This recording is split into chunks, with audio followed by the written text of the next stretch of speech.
It's all in your head.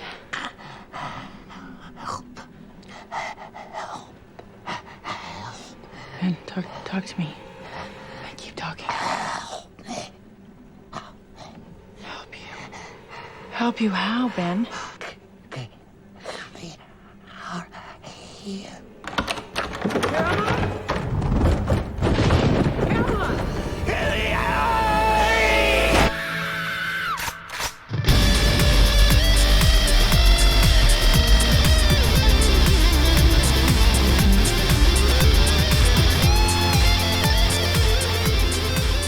Welcome, everyone. I'm Heath. And I'm Jay. And you're listening to Host of Horrors, a show where we discuss and review horror films based off of predetermined themes of the month.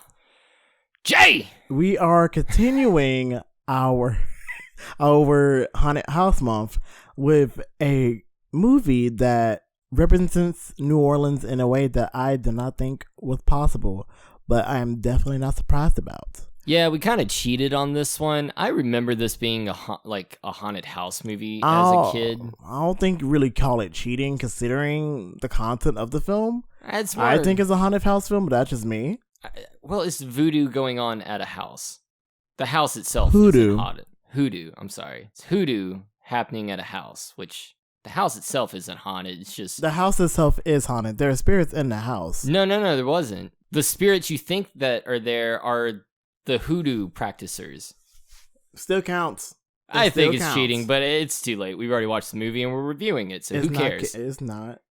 It counts. It's haunted. What we reviewed today is 2005's Skeleton Key, which was directed by Ian Softly and starring Kate Hudson. Yeah, my baby Kate.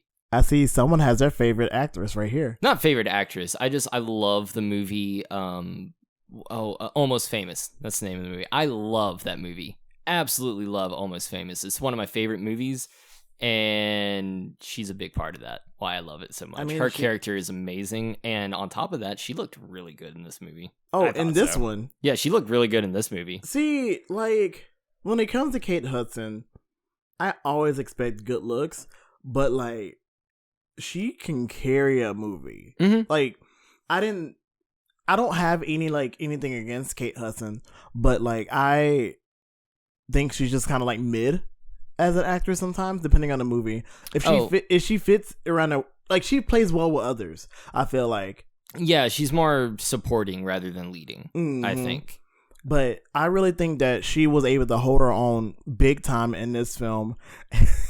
But so basically, what I'm about to say is like. I have to say after I say this. So basically, like, this going into concept of like, voodoo, hoodoo, stuff that resonates in New Orleans, which is where the movie sets and takes place. And there's so much New Orleans and Louisiana culture that we are like waist deep in New Orleans history in this movie. So this is a very, I would say kind of a semi-accurate history lesson about New Orleans history if you're into that kind of stuff, and also if you're kind of into voodoo and hoodoo and other practices like that, this is the film for you. I mean, it doesn't go in too deep, but it gives it. I would call it like Cliff Notes. It goes in enough to where somebody who isn't into it is like, oh, I kind of get it. But this also gives me white girl messes with things, and this is another, what I like to call a fuck around and find out kind of film. She did. She fucked around and she sure found out. We're going to go ahead and jump into the spoiler area. So this is your spoiler alert. If you did not watch the movie with us this week, be warned, we are spoiling it. Mm-hmm. So the movie Skeleton Key basically starts with Kate Hudson's character as a hospice nurse. And the main reason that she is a hospice nurse is because her father and her had an estranged relationship where she kind of went off and did her own thing, and they separated on, left on bad terms. And she never really reconnected with her father until pretty much him being sick to the point where he was going to die. Like, she never got to reconnect with him. She never even knew he was sick. But by the time she got a chance to reconnect with him, it was a little too late. So I think her being a hospice nurse is her trying to atone for that. I feel that, because if you look into it, yeah, she's 25. She basically had like a whole time where she was going wild, like most people in her early 20s do. Like, they're going through like a wild time, and then something happens and it's like it kind of gives you a jolt of reality. So I think her being a hospice nurse on top of that is kind of like that jolt of reality is like, oh, I really need to get my crap together, you know? Yeah, and she's going to school to be a nurse. So it's not like she's just doing the hospice thing to make money. But I do think that a lot of her character derives from her, especially when it comes to when she goes to the house, when it comes to Ben. She sees a lot of what she could have done for her father in Ben. Yeah, there's a lot of atonement dealing with in this film, and it's kind of like you see one thing and it kind of makes you want to go like, oh, this is how we're doing this. So basically she takes his job after losing. She didn't lose her job. She quit that job because of how little to no care that they gave the recently departed patients. Yeah, they basically were like, she told one of the doctors that the patient had died, and they were just like, oh, okay, bagged him, tagged him out of the room, send in the next patient. Hey, here's all his stuff. The family doesn't want anything to do with it. Just throw it away. You know, like they're just discard him. He's done. Our job with him is done. That is honestly very sad. Because very like, sad, but it's very realistic. Yeah, it's like sometimes it kind of makes you wonder, why do certain people in the family just want to get rid of their relatives or something? Like, it makes you wonder, did they do something wrong, or they plagued with something like medical issues, or were they just a nuisance, or were the people around them just very bad people? There's a lot that goes into that specific part of the scenes of reasons why we're going over to Kate's character, Caroline. I think her name's Caroline. To Caroline, trying to get this new job and whatnot, and it kind of makes you think. It's like, dang, it's piggybacking off like the whole family concept of A Woman in Black. So we were talking about how sometimes things happen to families and they become distant. It kind of makes me wonder, is like, was he distant with his family, or were they distant with him, or it just kind of makes you wonder what goes on, like the lives of the other people in this movie, especially like the ones who's already died. Yeah. Or is it like a Caroline situation where she just didn't know, or they didn't know the father was dying, or the guy was dying? Yeah. Because again, she said that by the time she knew he was sick, it was too late. And I feel like this is a good time to be like, to make up for it by hopefully helping someone else. And I feel like that's the reason why a lot of people become nurses. Well, besides money. Well, money, and it's like one of the, I hate to say like one of the easiest things to go to college for, but it is like most people, if you can't figure out what you want to do, you go to college to either do business or nursing. You're not wrong. Don't know what you want to go to college for? Business or nursing. You're not wrong. You're not wrong at all, especially here where I know so many RNs that are just like, oh, I'm here for the money. And I'm like, I get it. But it's also like, don't you want to help people too? I know the paycheck can be good, but like, is it really that good? Like, yeah. Right, more than we're making. But so yeah, Caroline talks to her friend, and did we ever get the friend's name? Their friend's name? Jill. Yes. Jill, that was it. She basically was like maybe the sole voice of reason. Yeah.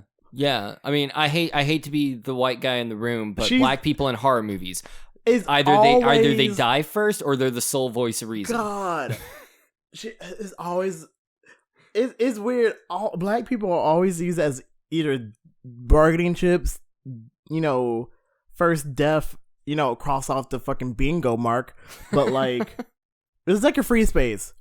But the voice of reason is like, I get it, because we don't really fuck with spirits like that. And if you do, you already are part of you're already like born into, those communities that deals with spirits. Yeah, and but you don't. And she's a native. Where Caroline's from New Jersey, Jill's from New Orleans. Yeah, so Jill knows it and understands it, but doesn't want to fuck with it. And I'm like her. I don't want to mess with any of this. I'll just leave. Yeah, no, Jill's 100% me, especially when like it goes to like going to the voodoo shop where Caroline's like, "Hey, aren't you coming with me?" She's like, "No."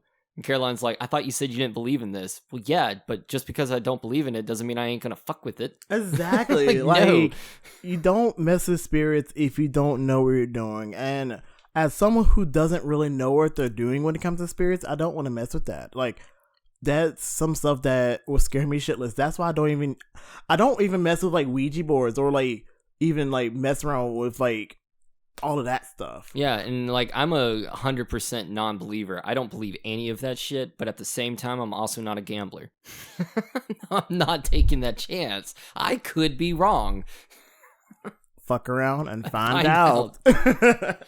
So basically, she goes to take this job in Terrebonne Parish.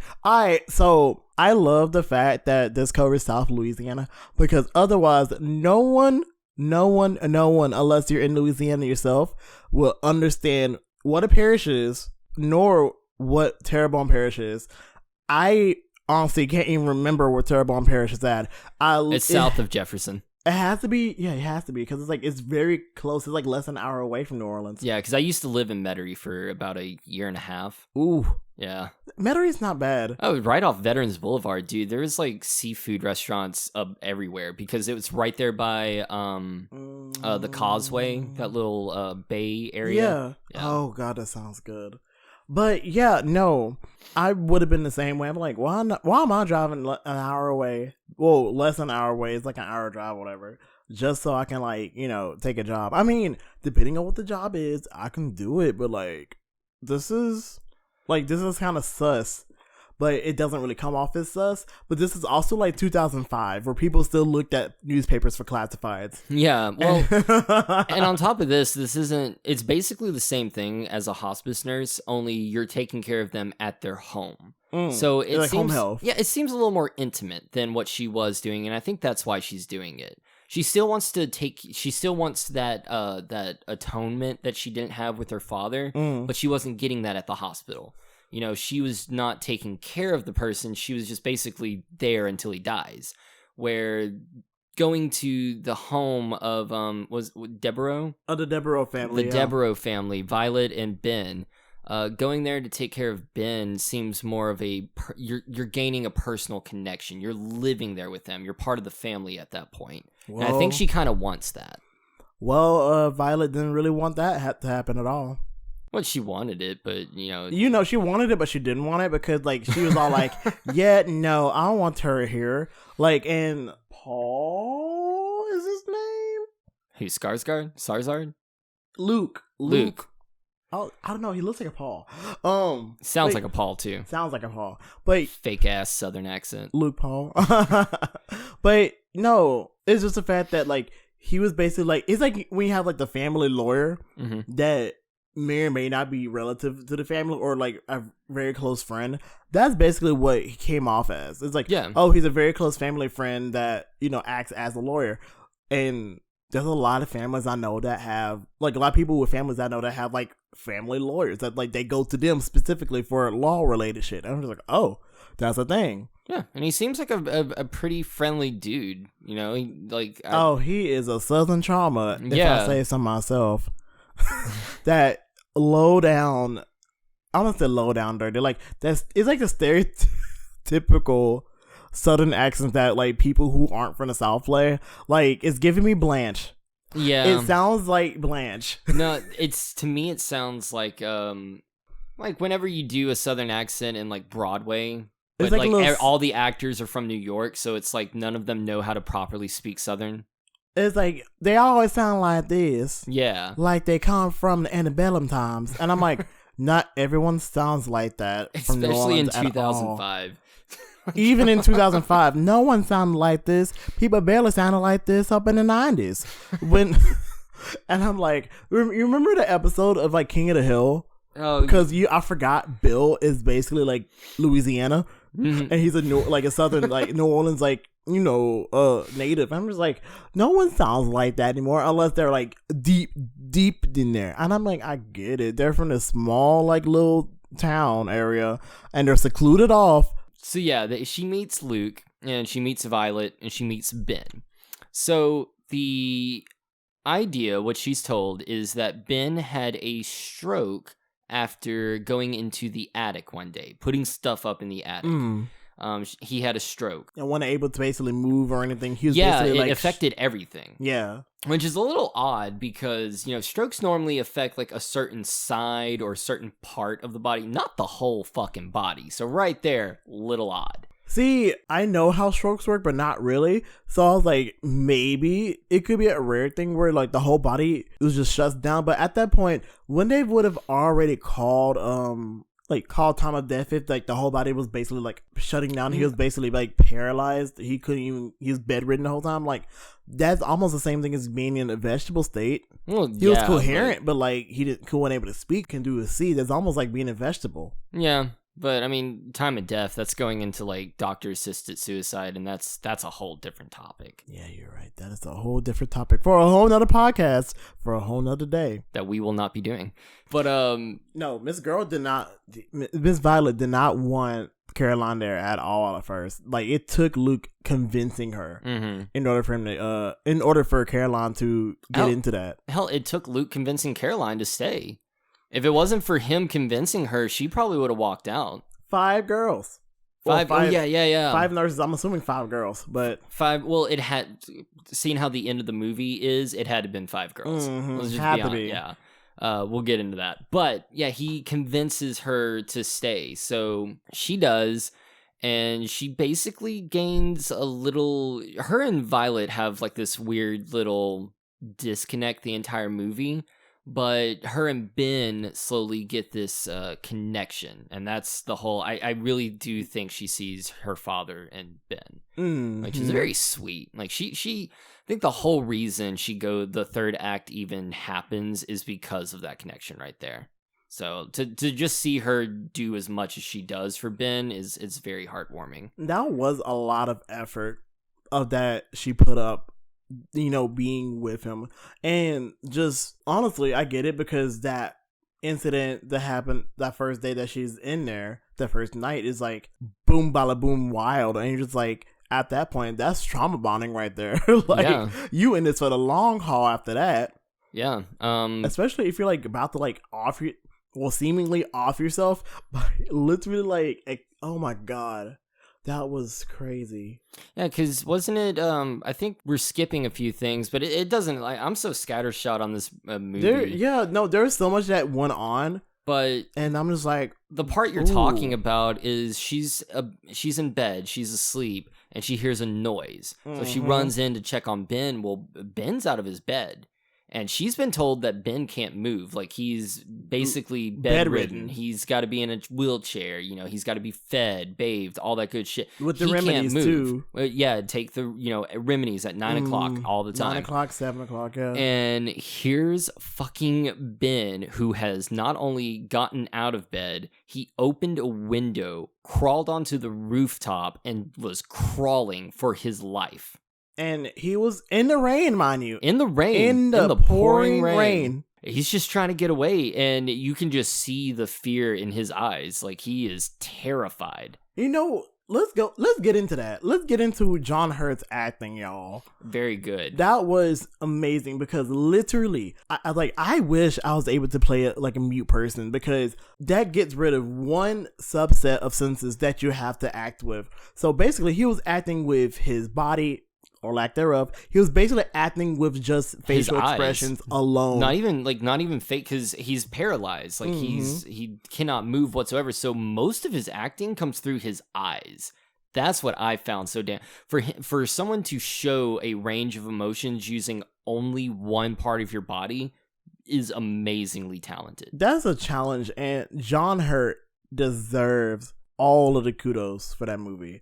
all of the kudos for playing Ben, because it feels like you have to be able to train yourself in order to just show emotion with literally just one set of senses, and like maybe just like a grunt or like just like basically flailing around his compulsions. Yeah. So like that he is a talented actor, and God, I feel like he was the only one who was able to pull that off. So her and Violet run out there because he fell off the roof. And he's still crawling. He's still trying to get the fuck out of that house. Baby, he was.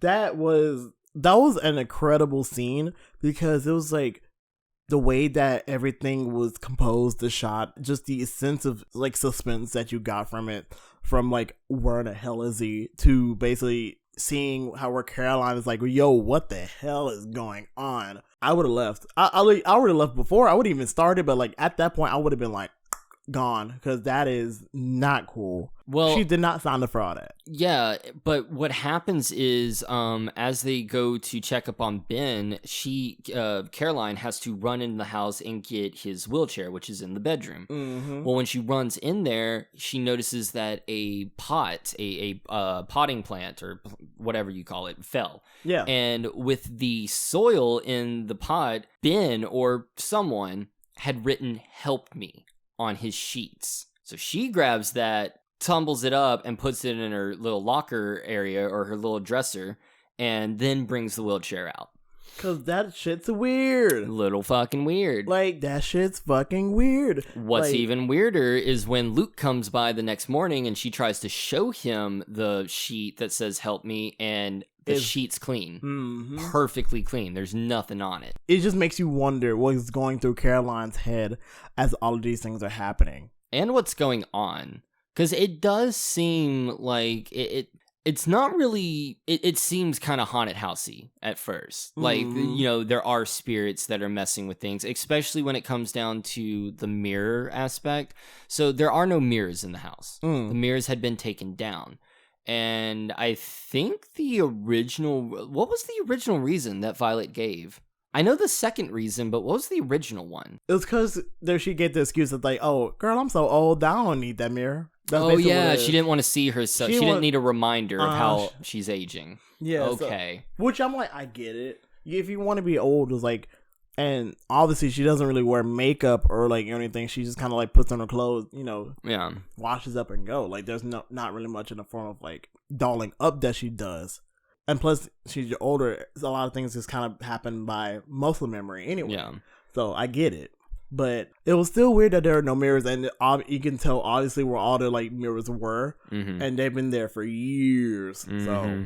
So another thing that happens is after all of this, after, you know, her trying to talk to Luke and show him the bed sheets and everything's clean and everything, she still decides to stay to help Ben out, and they're in the garden, and that leads into Violet being like, oh crap, I need some seeds. I forgot what kind of seeds they were, but it was some type of seed that made Caroline go up to the attic. And I'm pretty sure that she was talking about the attic before. Like she mentioned it when she was given the key. Well, it was mentioned when at Big First when talking about Ben and his stroke, because that's where he had his stroke, was in the attic. Then it was mentioned again that's where they keep the mirrors. Yeah, and I'm pretty sure that was like around the time where she was given the skeleton, the key that opens everything, the skeleton key. Yeah, and she goes up to the attic. She finds the seeds, but she also hears a noise. A rattling sound coming from the back of the attic. Which is coming from a door that looks like someone is trying to open from the inside frantically. And she tries to open it, and the skeleton key is not working. And of course, that's when the door stops shaking. And then that's when the other door closed. And it was already insinuating to be closing anyway, because he heard the creaking sound. But that scene was wild. That was a cool scene, because it leans more into the haunted house aspect. Yeah, I feel like it steers you heavily in haunted house. Yeah, the first quarter, the first third of the movie makes you think it's a haunted house. The second third of the movie is like, okay, it's more leaning towards the voodoo and hoodoo aspect. And then the final third is just, it's a twist that, God, I loved. Mm-hmm. I think one thing that I we'd missed that we're leaning to, that we're going towards, speaking of hoodoo. So the scene where she went to get gas, basically. I mean, it didn't have that part. All it really did was set up the brick dust and the fact that they were going to go there again. But yeah, anyway, so you had the creepy moment in the attic, and she kind of confronts Violet about, I thought the skeleton key you gave me opened every door. And Violet's like, well, yeah, what do you mean? Well, there's a door in the attic, and it won't open. Oh, that door's never been opened since we've been here. No one's ever gone in there. Lying bitch. So, no, that one, I find it funny because Miss Caroline was being a little bit too nosy, and she was being very nosy from the get-go, if you want to be real, because I get it, you want to explore new areas and all of that, but after someone says, hey, this is the space of the previous tenants as much as it is theirs, I'm just like, fine, cool, well, that's all I need to know. But no, the whole reason she's being nosy is because she was told Ben could not move, and he moved. Then she found a sheet that said, help me, and that sheet disappeared. And then she finds a door that's rattling, and it's the only door her skeleton key won't open. I'd be a little fucking nosy my goddamn self. More like I would be less nosy, more gone. I would already be gone by that point. Just saying. Just done. It's because I would just walk out, be like, all right, I can't take this anymore. This is too much for me. I'll go. But since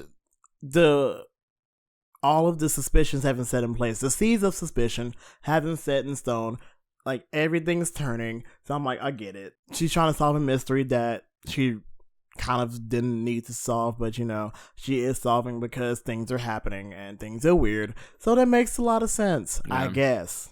And that leads to her one day going up to the attic during the day, which I thought was stupid. She should have went at night when everyone was asleep. Very dumb. But she went during the day, and she figured out that the reason her skeleton key wasn't working is because that a piece of a key was already broken in there.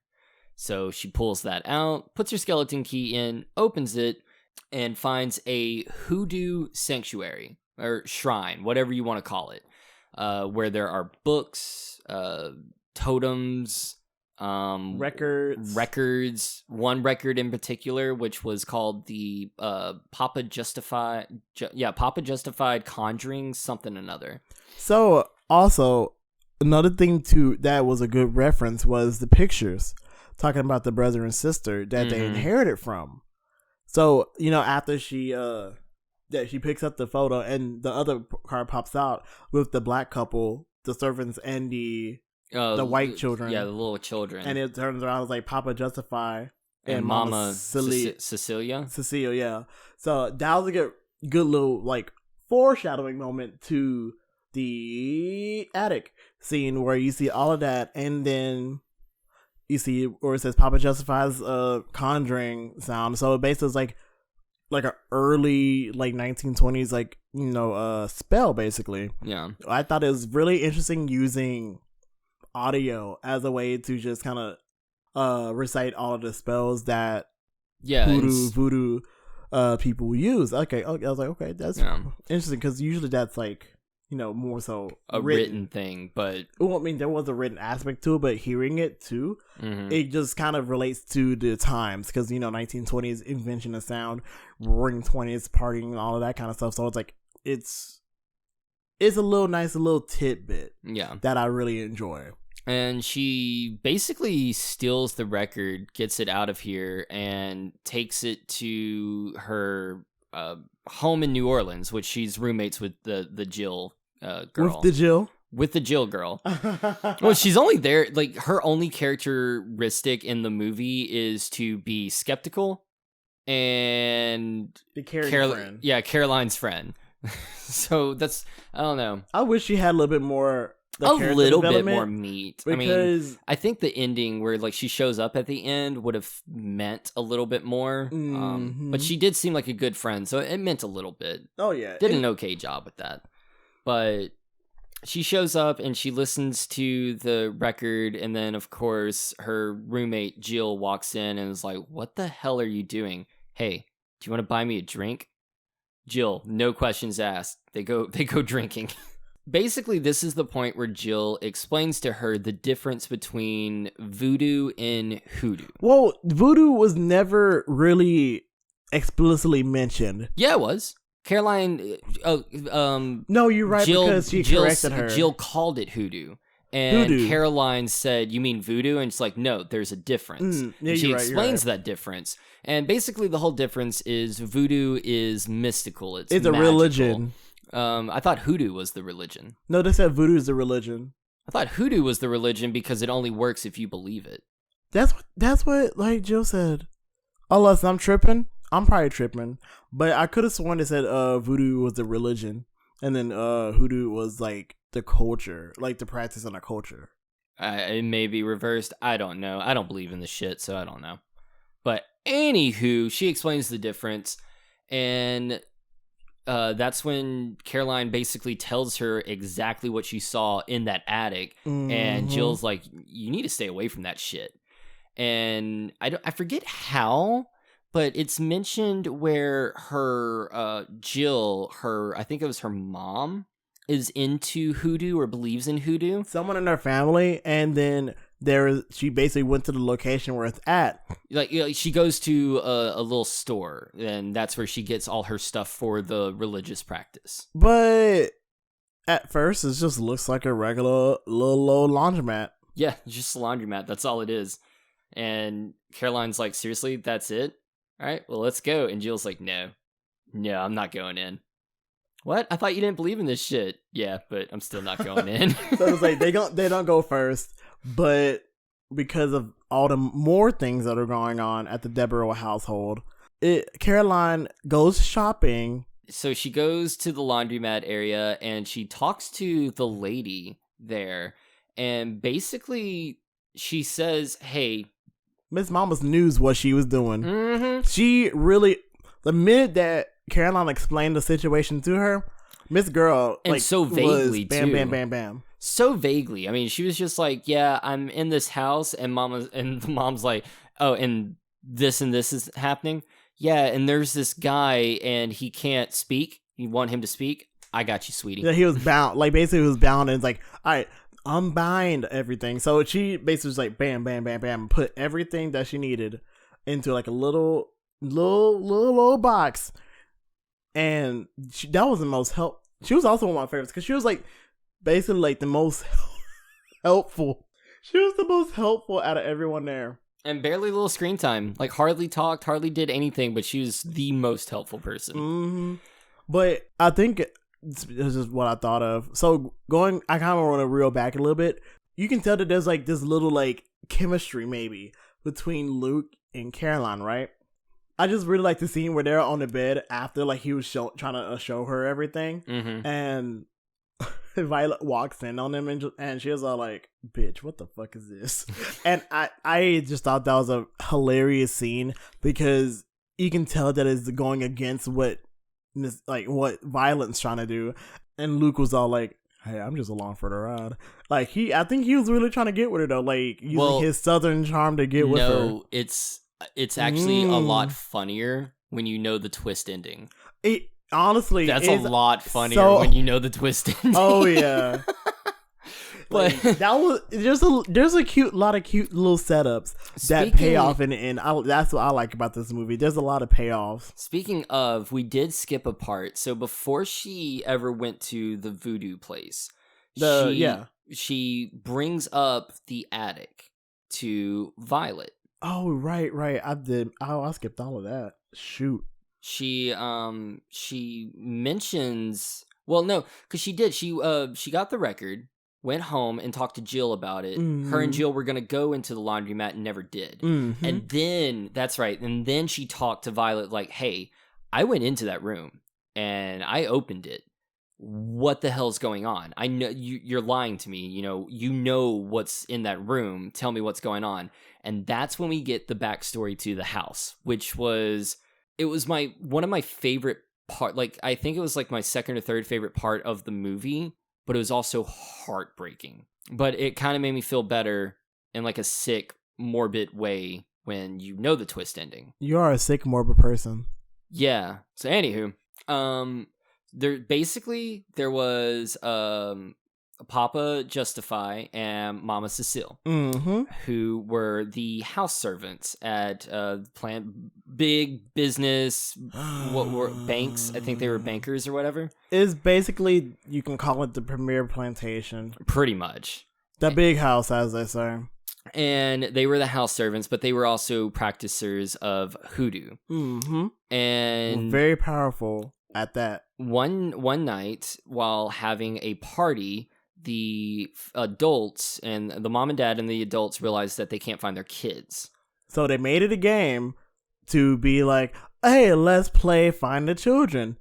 They basically played the game of that, and then they ran into the attic. Well, it was the last place. Yeah, they heard place. Music playing, is what they said.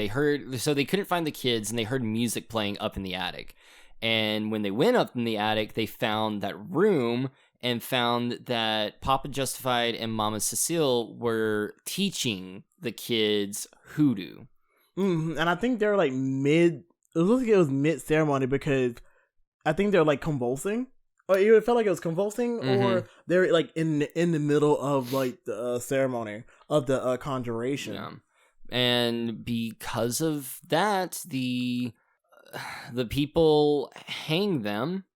Not just hang them, they hang them, spit alcohol on them, and then set them on fire. Oh wow! I think the kids watched too. The kids watched. They had no choice but to watch. And I think I would be scarred for life after that, honestly. And I think she said the kids even said that it was their fault. They were the ones who told. They wanted to do it. They wanted to be taught it. But it's like of course they're not going to believe the kids. They're going to believe the house niggers that are convincing them or persuading them into this witchcraft or whatever. So well, yeah. Of course. And that's your backstory for the house. That's why the house is haunted. That's why weird things are going on. And it's very convincing. You're like, okay, yeah, no, this sounds like exactly why it's haunted, and it deserves to be haunted. And of course, Caroline is like, okay, whatever. Like, she still doesn't really believe it. She doesn't believe it, but whatsoever. Like, she kind of goes into like, okay, not really believing it, but she's like taking it all in. And that's when we get to where she buys the stuff from, I don't know her last name, but the mama character at the dry cleaning. She buys the stuff from there, and she explains it to Jill this way, and it actually makes a hell of a lot of sense. People on hospice, when they have no hope and they just know they're there to die, they're going to die faster. But if you give them hope, if you kind of, help them understand, then they're less likely to succumb to whatever illness they have. And so the whole idea is she gets these things, and she's going to use what she thinks in her head is that Ben is convinced that he's being possessed or being cursed. So if she uses the exact same ingredients to help him, it's gonna break his little psyche, his little. It's gonna break him up and help him out. Little does she know, what she actually does is a hoodoo ritual on him and helps him. She does everything that the mama character taught her to do or told her to do, and it helps him. He starts moving and he starts speaking. And all he gets out before Violet comes in is help me from, and then she comes in and all he can do is just stare at her with fucking John Hurt's beautiful fear eyes. And he did a little point too. He's like, save me from, and then pointed at the door.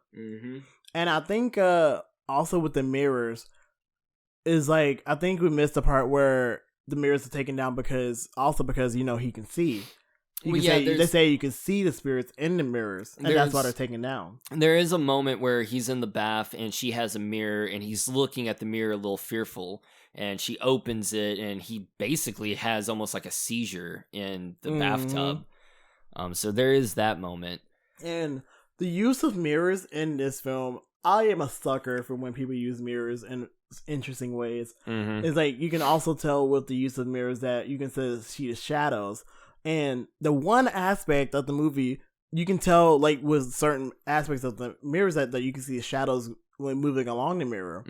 And I think that's another signifier of spirits coming along, because if you can see spirits in the mirror. But to me, that's like the turning point of like the third way mark, where we get into about halfway point, where it's no longer a haunted house movie. She realizes it's not haunted. There's, there may be spirits here, but what's really going on is Violet is poisoning her husband. And poisoning brain. I feel like she still doesn't believe, but she knows that Violet is doing harm to Ben. Well, doing something. And I think another turning point is like whenever the mirrors get, we talk about the mirrors, and you can tell that Caroline was starting to get fed up with her, because she literally puts the mirrors again. And my God, just Miss Gina Reynolds? Is it Gina Reynolds? Yeah, Gina Rollins. Gina Rollins, her just absolute like deadpan, just like dropping face whenever she sees the mirrors back up. And that was she did that shit. She's a great antagonist. Honestly, all the acting was pretty good. It wasn't like anything spectacular, except for John Hurts, of course.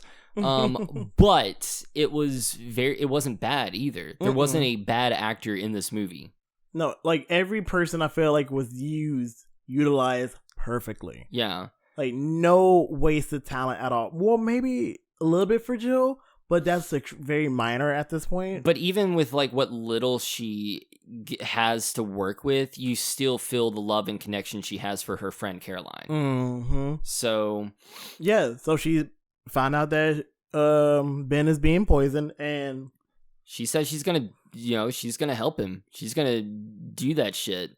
And she tries to convince Luke of it, who Luke's not believing it whatsoever. He's like, yeah, so people have, different beliefs. So do I. I have a weird belief. It's called being a Baptist.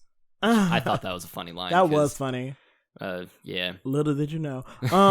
But you can tell that she tries to help, that he tries to help at least. Yeah, I mean, he clearly has a thing for her, and basically is kind of like, okay, I'll play along with you, and finds a few things a little odd and says he'll look into it.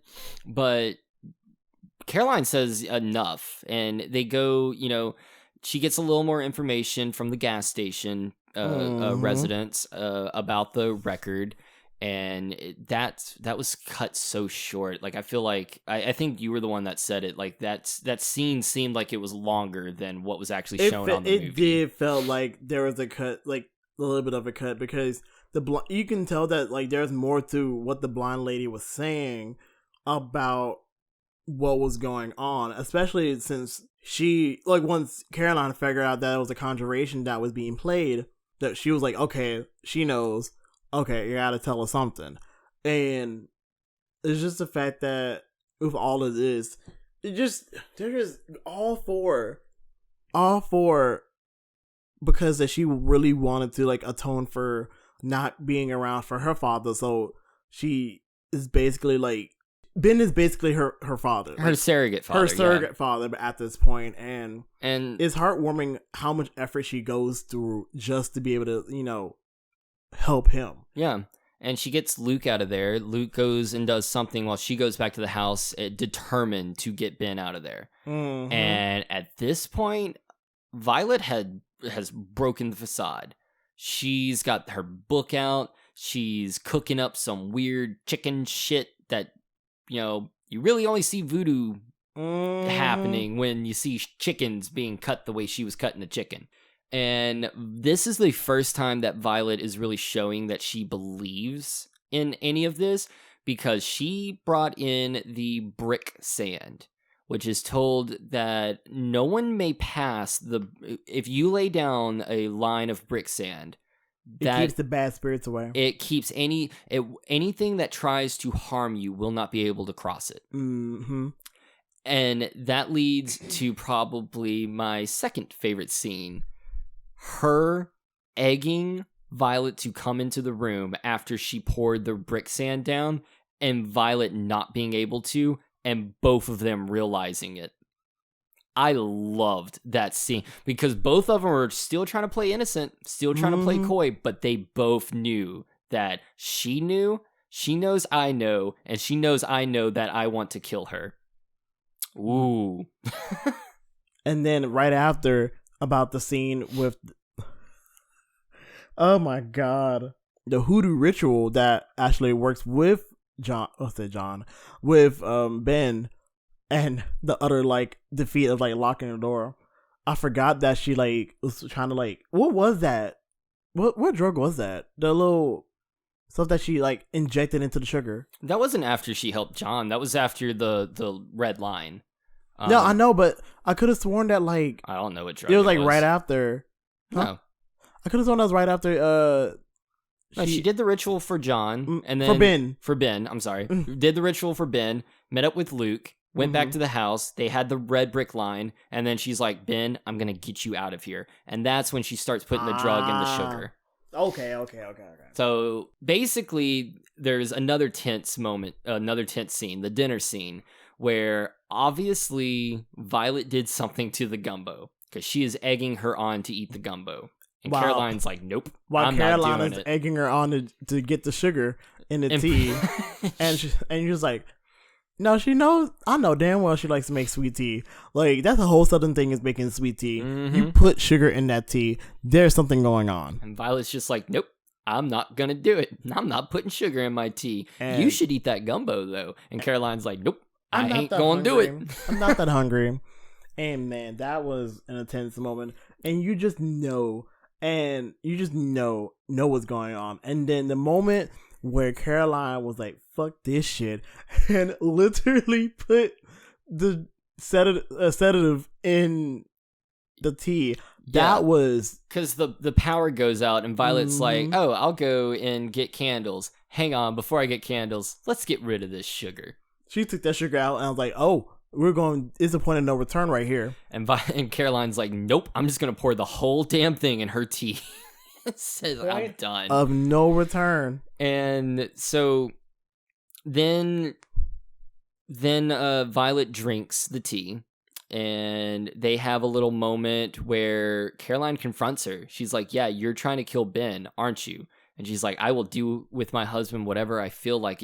I'm not going to have some little whore come into my home, not know how to take care of my house or how things work around here. Mm-hmm. But as she's saying all that, she's slowly falling down because that was a thud right there. I thought I saw blood. Oh yeah, she went boop.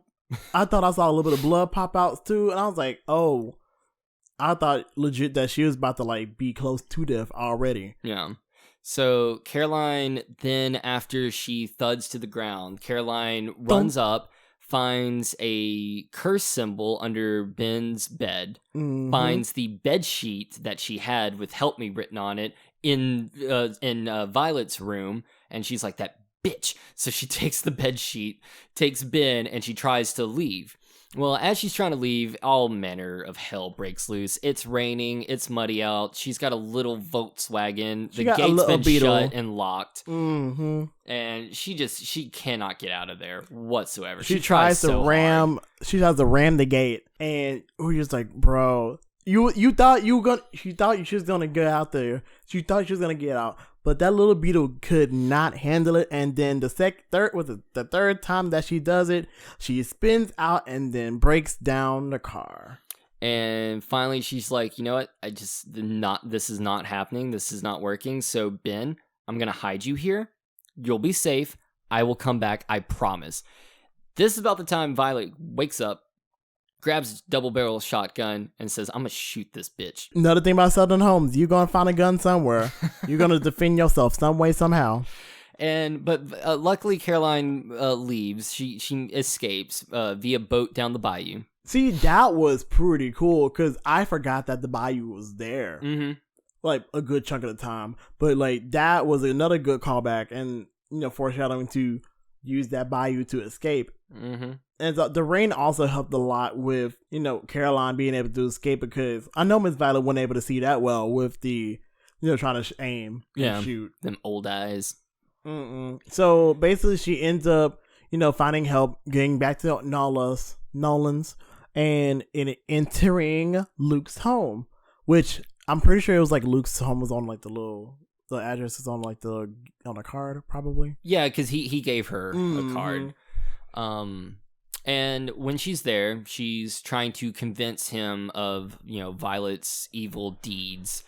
And while she's talking to him, Violet calls him. And he's like, okay, hang on. Let me talk to Violet real fast. I'm going to record the conversation. I'll be right back. This is when she walks over to his desk and finds essentially Lawyer for Dummy books. That's all it was.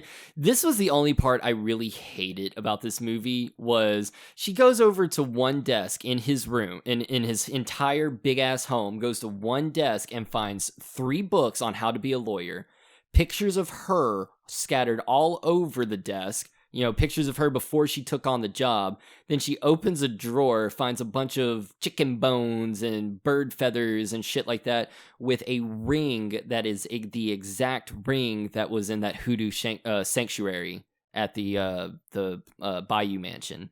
It's the only thing I hated. It was like, really? You're going to be that fucking obvious? Okay. It's just the fact that I didn't see it coming. Oh, I did. I honestly did not see it coming. I should have. It's Peter Sarsgaard in a fucking movie. He is the bad guy. See, I did not know that.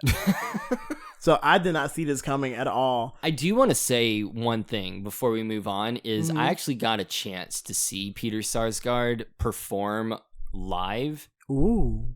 He's very good. He is very, very good. I watched the movie. It was in Magnificent Seven. The scene where he's in the church talking about dirt. I don't know why the movie didn't make it seem as cool as it was seeing it in real life. In real life, it was so good. It was so mesmerizing. And you're just like, you feel intimidated watching this guy who was literally just nice to you 5 minutes ago. It was really good. So I enjoyed being able to watch him perform right there in front. But anyway, yeah, Peter Sarsgaard, he's always a bad guy. We know now. So basically, once we figure all of that out, cue the Sarsgaard coming in with the wire. Yeah. Attempting to strangle old Caroline. As we found out that he is obviously in on it. Mm-hmm. Takes her back to the mansion, and that's where him and Violet are preparing to do some sort of weird voodoo or hoodoo ritual. Mm-hmm. And we don't know what yet, though. We're not exactly 100% sure. I think she thinks that they're going to do the conjuring ritual, but it's not 100% confirmed. Red herring. Red herring. It was definitely red herring because it was like the only one she had, and I feel like she expected her to take it. So of course you're gonna take the wrong one, and knowing that Violet knows now that like she knows all of this stuff that she was gonna try to play her. Yeah, like she was playing chess, and she was so far like kind of close to winning, and so. She asks where Ben is, and of course Caroline, for some reason or another, tells her that Ben's out in the shed. I think the main reason is to get Violet out of there, leaving just her and Luke. Well, it's also because she had hatched a plan in her head, seeing, all of the things that were placed there before. Past Caroline was looking out for future Caroline.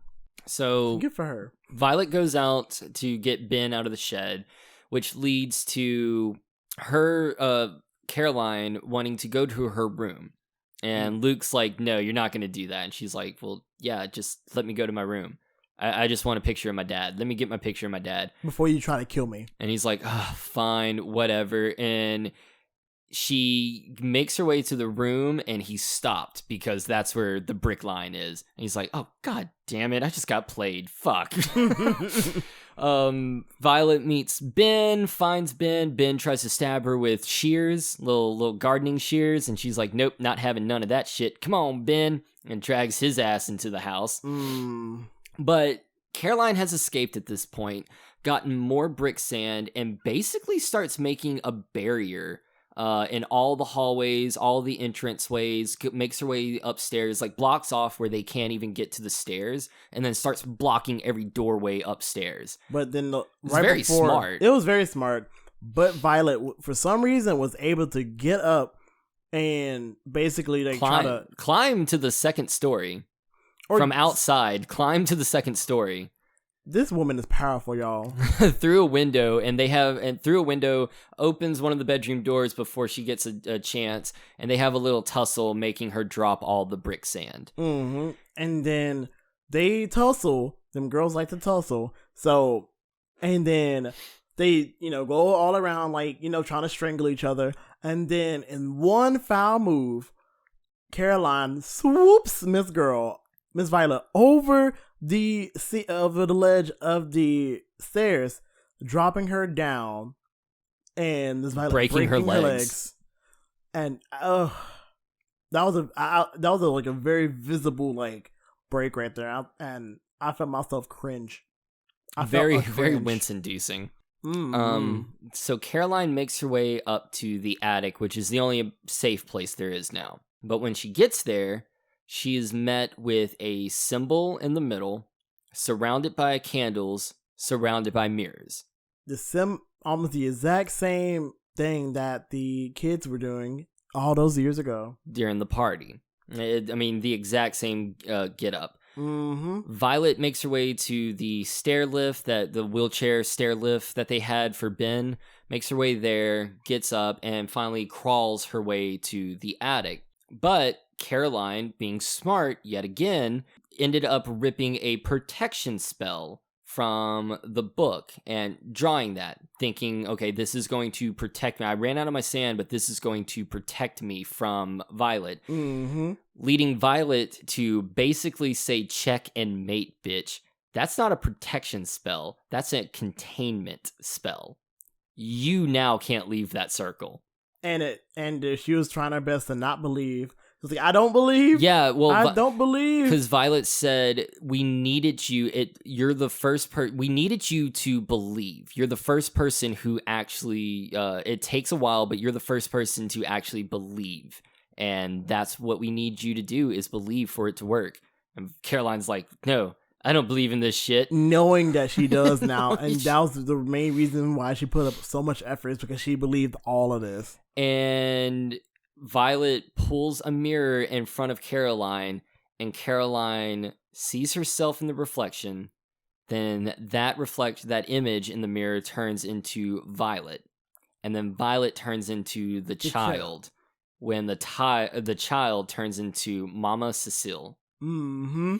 And Violet throws that mirror into Caroline, and they both kind of just like, that's the end of the fight. They're both done at this point.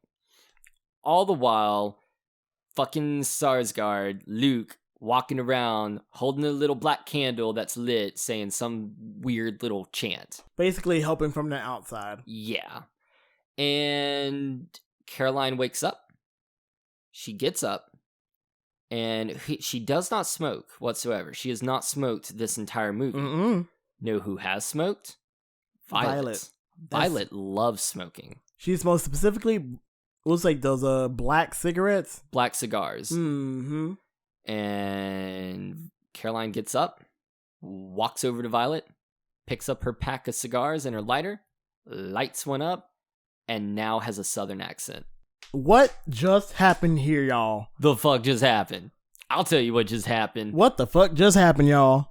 So, the party scene wasn't we're teaching the kids about hoodoo. It was, we're transferring our souls into the kids' souls, and those kids' souls are going into our souls.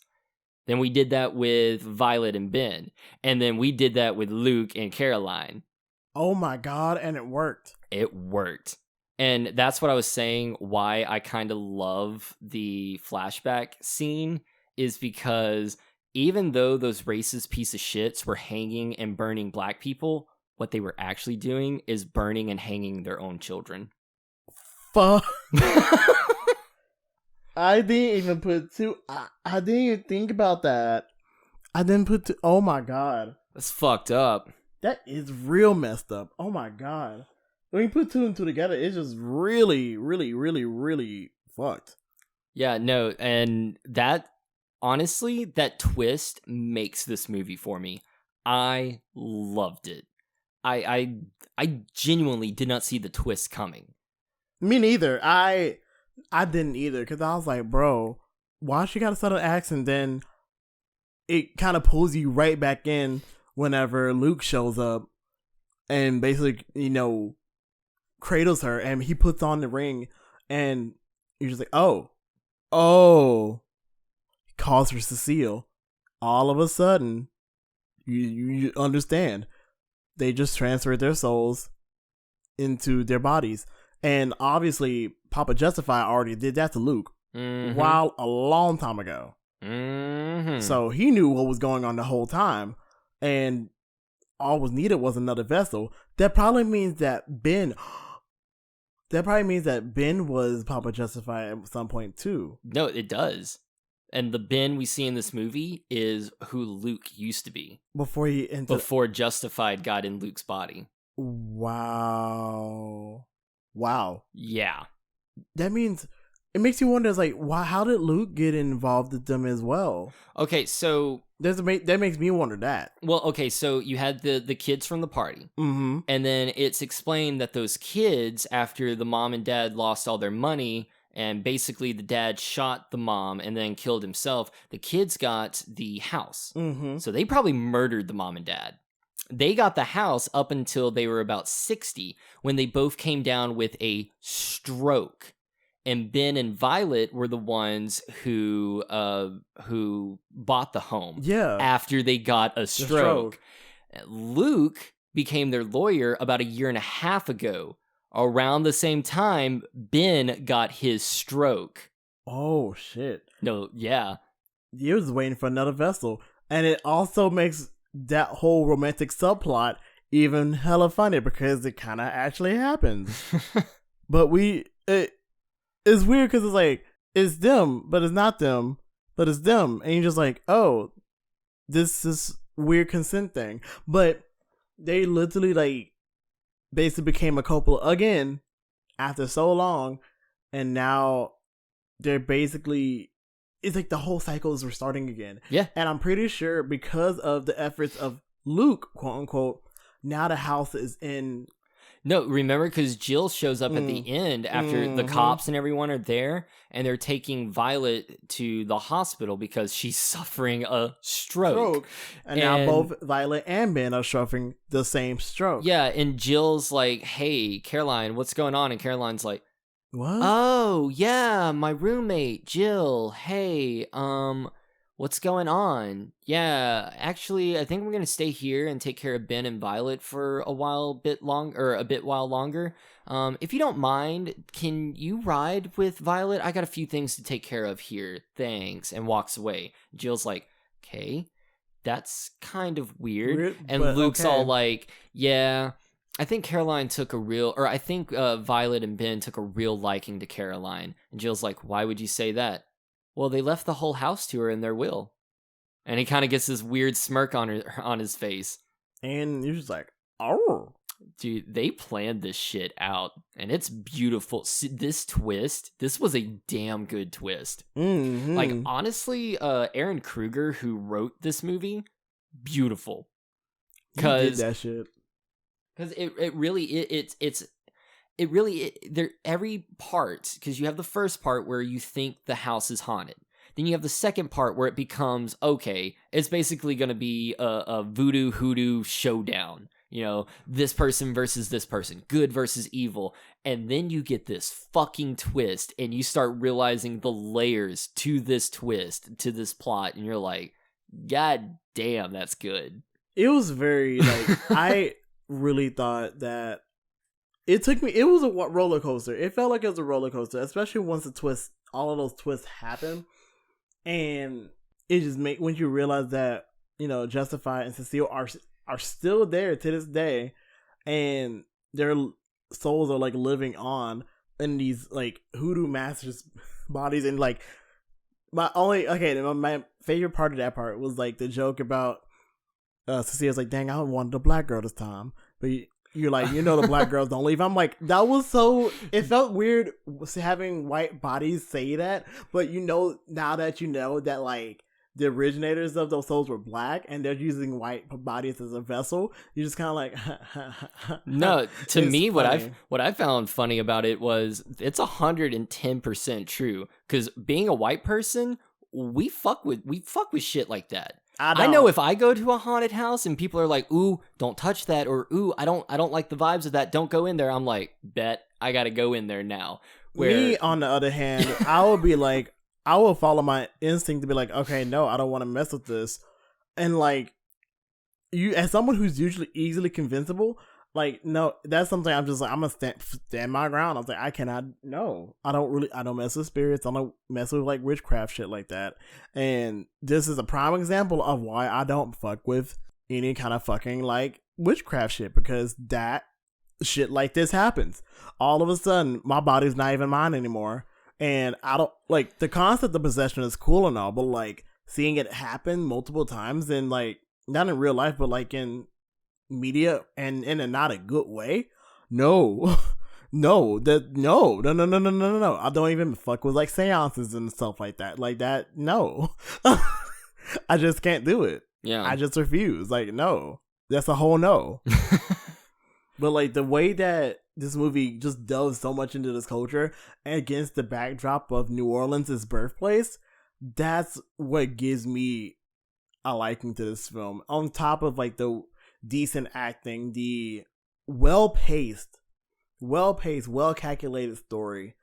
This was a another clever movie.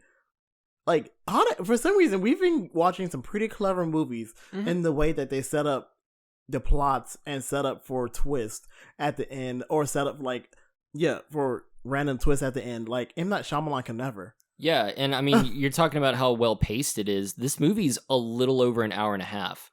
That's it. And it feels feel so like, much longer. Yeah, it feels. But at the same time, it doesn't feel rushed. It doesn't feel shorthanded. It feels like it's perfect. It feels like they took the time to perfectly calculate how much runtime will give us the most emotional impact. And I really think they did. They nailed that. They nailed this one. Yeah, they really did. Between directing, writing, acting, everything, this all came together very, very well. Everything just kind of fell into place, and it's a beautiful looking movie too. The cinematography is really good. Like for it being a 2005 movie, everything's very crisp, vibrant, and it's not dark like most horror movies back in that time is. It's very, even though you're in a like kind of brown and gray marsh swamp area, it's still, when that sun shines, it's beautiful. It shows off the colors of South Louisiana in a very positive way, and it also shows off the distinct color of New Orleans too. And like you said, since you lived in Metairie, you were talking about how like looking at the different sites in New Orleans, it gave you just like nostalgia. Me and my fiance go to New Orleans at least once a year, and it just makes me want to go to New Orleans again. I love New Orleans, and like especially around the streetcars and all that too. That I thought that was really cool, and it just is a very nostalgic feeling. And even though I don't really visit New Orleans that much, being Louisiana native, you kind of get a sense of pride from having something represent Louisiana, or having bits and pieces of your hometown or home state be represented or being delved into in a movie. So I thoroughly enjoyed that aspect. Yeah, I think that's kind of where a lot of my love for this film is coming from. Yeah. Is like that love of Louisiana, and it shows the care. It doesn't feel like it's careless, and it's portrayal of the culture of of that witchcraft culture. Yeah. So what would you rate this movie? Solid 3.5. 3.5? So yeah, I'm going 4. Complete opposite of last time. Yeah, I was about to say that, but yeah, no, the twist. Like I was gonna say 3.5, but that twist. I'm sorry, when I found out that, because I thought it was just, Violet and Luke had like a weird thing going on, or like, I thought they were fucking. Yeah, something. I knew there was going to be a twist. I didn't know how good that twist was going to be. And how layered it will be. So, yeah, it's solid 4.5 for me. I really enjoyed this movie. I thoroughly enjoyed it. And I honestly might give it a 4 myself. But, like, I think, honestly, like, I feel like I got a little bit of enjoyment out of it. But it wasn't like, damn. Yeah. It was like, oh, it was more like, oh, okay. Kind of like that kind of film where it's like, you see the twist and it's just like, everything just kind of clicks. Mm-hmm. And it feels like it's not like a very paint by numbers kind of movie, but it follows tropes of what you could say like this aspect of horror and blends it in with, how voodoo and hoodoo culture exists. And I think they did a good job with that. So I think that's I'll raise my rating to a 4, solid 4. Yeah, solid 4, at least for me. I really enjoyed this movie. I think you will all enjoy it too. And let's talk about it in the comments. Like, talk about the movie. Let's talk about like how there's so much like different cultures in Louisiana, and let's hear some feedback. Like, tell us what you think. And if you haven't seen the movie, please check it out. Because the main reason, even though I don't think this was a haunted house movie per se, I put it in this month because as a kid, I remembered it being a haunted house movie. Like, I saw this when I was real little. And I remembered it being a haunted house movie. So I wanted to put it on here because it's not really talked about.